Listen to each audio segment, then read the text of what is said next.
ونصلي ونسلم على رسوله الكريم أما بعد فأعوذ بالله من الشيطان الرجيم بسم الله الرحمن الرحيم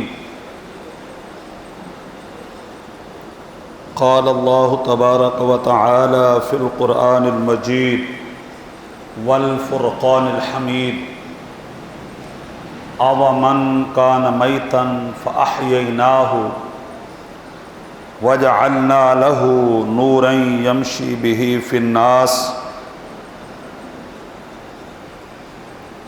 كَمَنْ مَثَلُهُ فِي الظُّلُمَاتِ لَيْسَ بِخَارِجٍ مِّنْهَا كَذَلِكَ زُيِّنَ لِلْكَافِرِينَ مَا كَانُوا يَعْمَلُونَ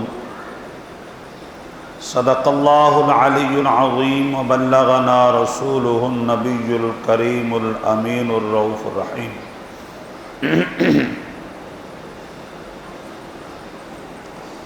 محترم المقام جملہ سامعین حاضرین و ناظرین، سورۃ الانعام کی آیت نمبر 122 تلاوت کی گئی، جس میں اللہ تبارک و تعالی عز و جل نے حضور صلی اللہ علیہ وسلم کے فرمان برداروں کا ذکر فرمایا، قرآن و حدیث پر عمل کرنے والوں کا تذکرہ فرمایا، اللہ اور اس کے حبیب صلی اللہ علیہ وسلم سے اپنا قلبی لگاؤ اور تعلق رکھنے والوں کا تذکرہ فرمایا اور ان کی پہچان بتائی اور ان کی موت و حیات کا فلسفہ بتایا اور ان کی زندگی اور مرگ کا جو ہے وہ فلسفہ بتایا۔ اللہ تبارک و تعالی عز و جل نے ارشاد فرمایا، أَوَمَنْ كَانَ مَيْتًا، کیا وہ مردہ تھا؟ ایک ترجمہ، کیا وہ مردہ نہ تھا؟ دوسرا مفہوم، فَأَحْيَيْنَاهُ، پھر ہم نے اسے زندہ کیا۔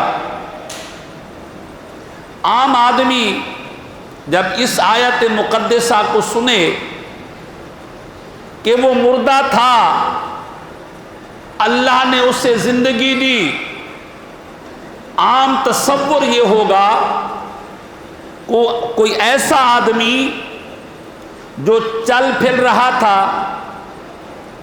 زندگی کے ایام گزار رہا تھا، اچانک اس کی موت ہو گئی۔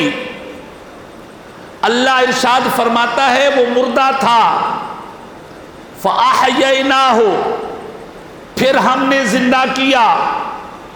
ایک تصور جو سب ذہنوں میں ہے وہ یہ ہے، یہ کسی ایسے آدمی کا تذکرہ چل رہا ہے جو چل پھر رہا تھا، اچانک اس کی موت ہو گئی، پھر اللہ نے اپنی قدرت کا کرشمہ دکھلایا، اس کو زندہ کیا۔ یہ آدمی بیمار تھا، کسی وجہ سے اس کی ڈیتھ ہو گئی۔ اللہ قادر ہے، اللہ قدیر ہے، اللہ مقتدر ہے، اس نے اپنی شان الوہیت کا کرشمہ دکھلایا، اس مردہ وجود میں زندگی ڈال دی، اس مردہ وجود میں حیات ڈال دی۔ حالانکہ اس آیت کا شان نزول یہ نہیں ہے، اس آیت کا شان نزول یہ نہیں ہے کہ کوئی مردہ تھا اللہ نے اس میں زندگی ڈالی، نہیں، جس کے لیے یہ آیت اتری تھی وہ زندہ تھا، جس کے لیے یہ آیت اتری تھی وہ حیات تھا، جس کے لیے یہ آیت اتری تھی وہ زمین پر چل رہا تھا، جس کے لیے یہ آیت اتری تھی وہ مکہ کی سرزمین پر شکار کر رہا تھا، وہ گھوم رہا تھا۔ اب ذہن میں سوال آتا ہے، یا اللہ وہ چل رہا ہے، شکار کر رہا ہے، وہ گھوم رہا ہے، قرآن اسے مردہ کہتا ہے، وہ مکہ کی سرزمین پر چل رہا ہے، قرآن اسے فوت شدہ کہتا ہے۔ لوگوں سوال تو بنتا ہے، یا اللہ وہ کون شخص تھا؟ سنو، علامہ قرطبی علیہ رحمت نے لکھا ہے، فرمایا جس کے متعلق یہ آیت اتری ہے وہ حضور صلی اللہ علیہ وسلم کے عم محترم، حضور علیہ الصلوۃ والتسلیم کے چچا، حضور صلی اللہ علیہ وسلم کے رضاعی بھائی، حضور صلی اللہ علیہ وسلم کے اسد اللہ و اسد رسولہ، وہ اللہ کے شیر اور رسول اللہ کے شیر تھے۔ وہ کون تھے؟ سیدنا امیر حمزہ رضی اللہ تعالی عنہ۔ وہ چل تو سرزمین مکہ پر تھے، قرآن کہتا ہے یہ مردہ ہے، تو پتہ یہ چلا جب تک وہ حضور کی غلامی میں آئے نہیں تھے اللہ انہیں مردہ کہہ رہا ہے، کلمہ پڑھا نہیں تھی اللہ انہیں مردہ کہہ رہا ہے، دین قبول کیا نہیں تھا اللہ انہیں مردہ کہہ رہا ہے، حضور کی غلامی میں آئے نہیں تھے اللہ انہیں مردہ کہہ رہا ہے۔ تو گویا کہ پتہ چلا زندگی حضور کی غلامی میں ہے، حضور کی فرمانبرداری میں ہے۔ قرآن نے لاجک بتائی، وہ مردہ تھا نہیں، قرآن کہتے ہیں وہ مردہ تھا نہیں، فَأَحْيَيْنَاهُ، ہم نے اسے زندگی دی۔ یہ بات یاد رکھیے گا، یہ جو ہماری زندگی ہے، میں جی رہا ہوں، آپ جی رہے ہیں، دنیا کے لوگ جی رہے ہیں، کافر بھی جی رہا ہے، مومن بھی جی رہا ہے، اور اپنا بھی جی رہا ہے، غیر بھی جی رہا ہے، اور مسلمان بھی جی رہا ہے، نون مسلم بھی جی رہا ہے۔ لیکن قرآن مجید فرقان حمید میں ہے، اللہ ارشاد فرماتا ہے کہ من عمل صالحا من ذکر او انثى وهو مؤمن فلنحيينه حیاتا طیبہ۔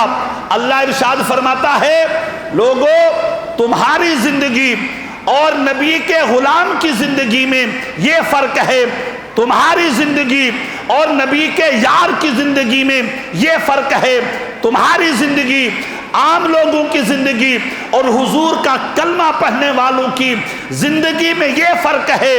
عام لوگ جیتے ہیں، عام لوگوں کی زندگی کا نام زندگی ہے، لیکن جو حضور کی غلامی میں آ جاتا ہے، حضور کی فرمانبرداری میں آ جاتا ہے، دین کی اتباع میں آ جاتا ہے، شریعت کی فرمانبرداری میں آ جاتا ہے، اللہ کہتا ہے اس کی زندگی پاکیزہ زندگی ہے۔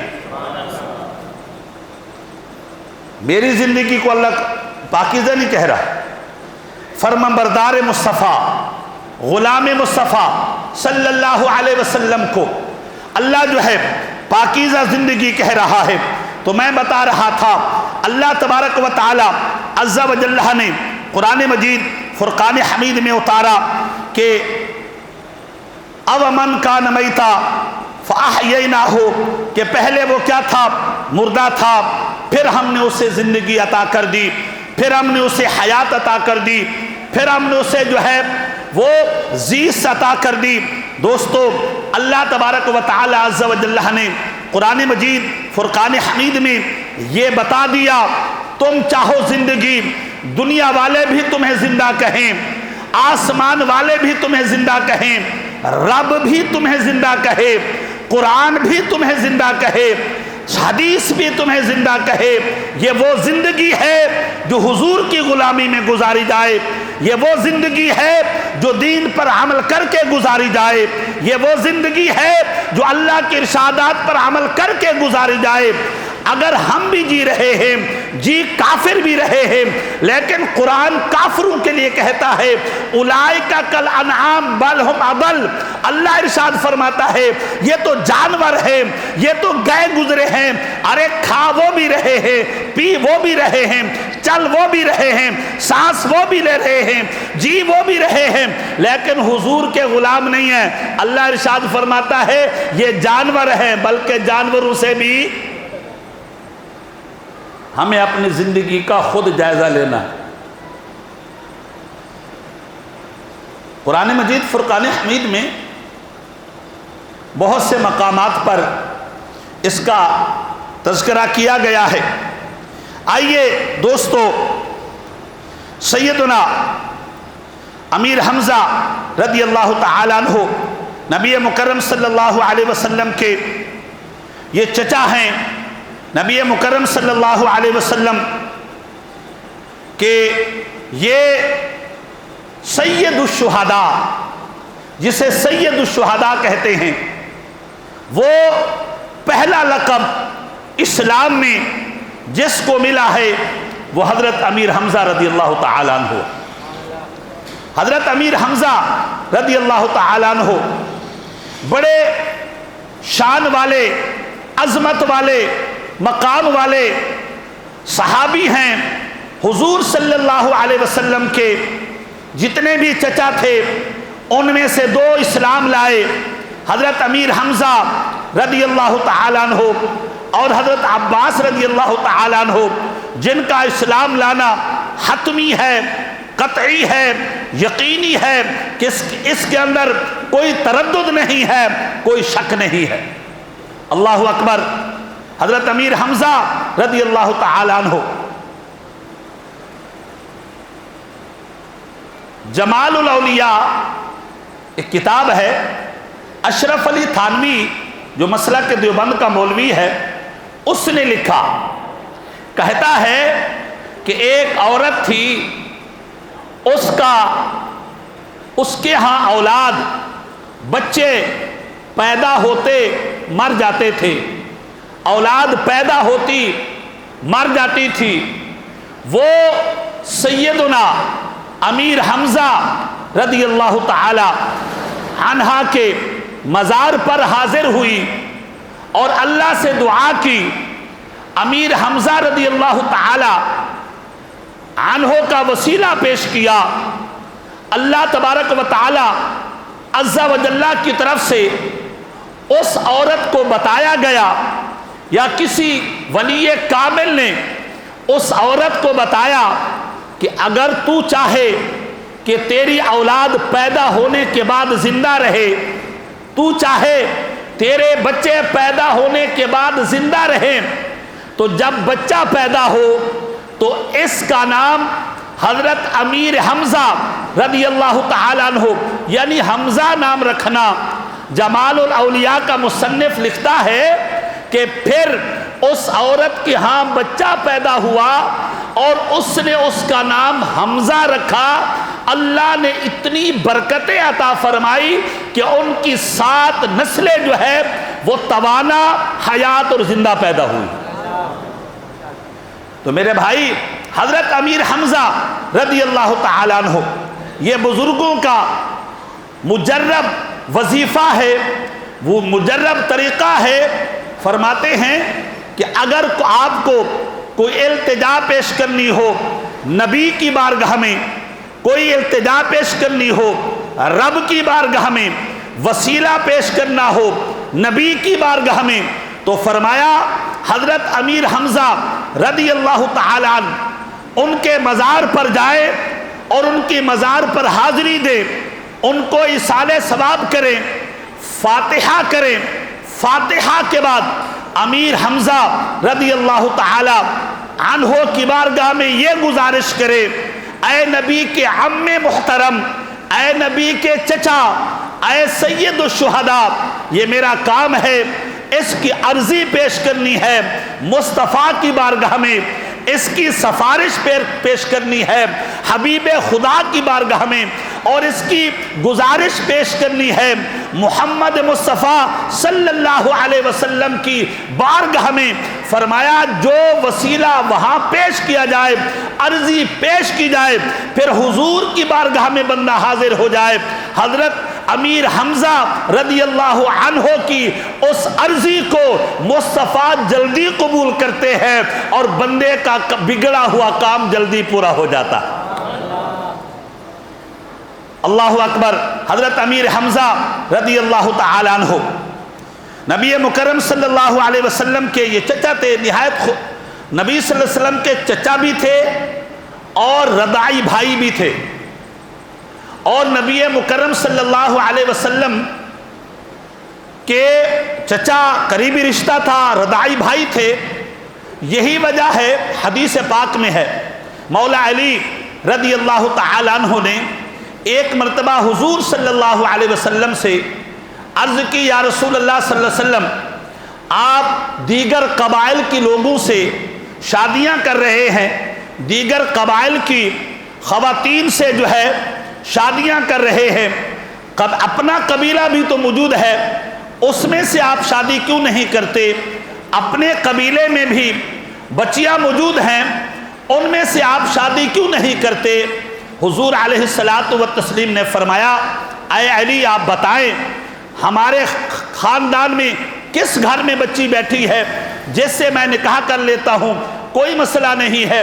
انہوں نے کہا آپ کے چچا کی بیٹی حضرت امیر حمزہ رضی اللہ تعالی عنہ کی بیٹی موجود ہے، خوبصورت بھی ہے، حسین و جمیل بھی ہے، وہ آپ کے نکاح میں بھی آ سکتی ہے۔ میرے حبیب علیہ الصلاۃ والتسلیم نے فرمایا، ہاں امیر حمزہ میرے چچا ہوتے تو میرے نکاح میں آ سکتی ہے، وہ میرے چچا کے ساتھ ساتھ میرے رضاعی بھائی بھی ہے، جس طرح حقیقی بھائی کی بیٹی کسی کے نکاح میں نہیں آ سکتی، اسی طرح رضاعی بھائی کی بیٹی بھی کسی کے نکاح میں۔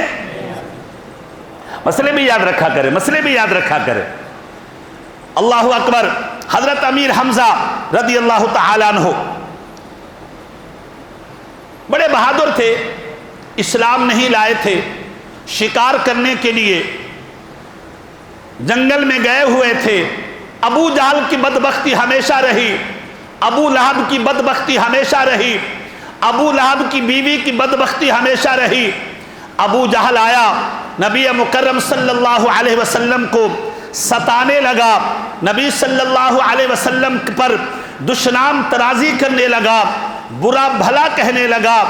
امیر حمزہ اسلام نہیں لائے تھے، شکار کرنے گئے ہوئے تھے، واپس آئے تو آپ کی لونڈی نے کہا، اے امیر حمزہ کیا بات ہے، تم اتنا بھی اپنے بھتیجے کا ساتھ نہیں دے سکتے، اتنا بھی اپنے یتیم بیٹے کا ساتھ نہیں دے سکتے کہ ابو جہل جب چاہتا ہے، ابو لہب جب چاہتا ہے اور اس کی پارٹی جب چاہتی ہے مصطفیٰ کو ستاتی ہے، مصطفیٰ کو تکلیف دیتی ہے، ہم سے برداشت نہیں ہوتی، تم نوجوان ہو، بہادر ہو، تم سے کیسے برداشت ہوتی ہے؟ علماء نے لکھا ہے سیدنا امیر حمزہ رضی اللہ تعالی عنہ فی الفور یہ بات سنی، اسلام نہیں لائے تھے، ابھی کلمہ نہیں پڑھی تھی، اس وقت بات تھی بھتیجے کی، اس وقت بات تھی محمد کی، اس وقت بات تھی قبیلے کی۔ سیدھا جو ہے ابو جہل کی تلاش میں نکلے۔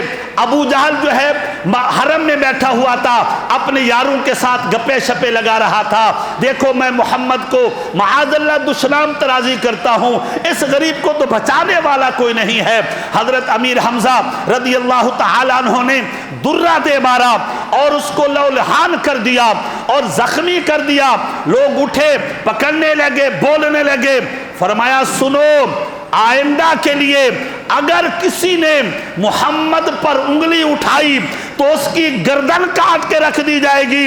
اس کی وجہ یہ ہے کہ تم شاہد ہو جاؤ، تم گواہ ہو جاؤ، آج سے امیر حمزہ نے محمد کا کلمہ پڑھ کے ایمان لے آئے ہیں صلی اللہ علیہ وسلم۔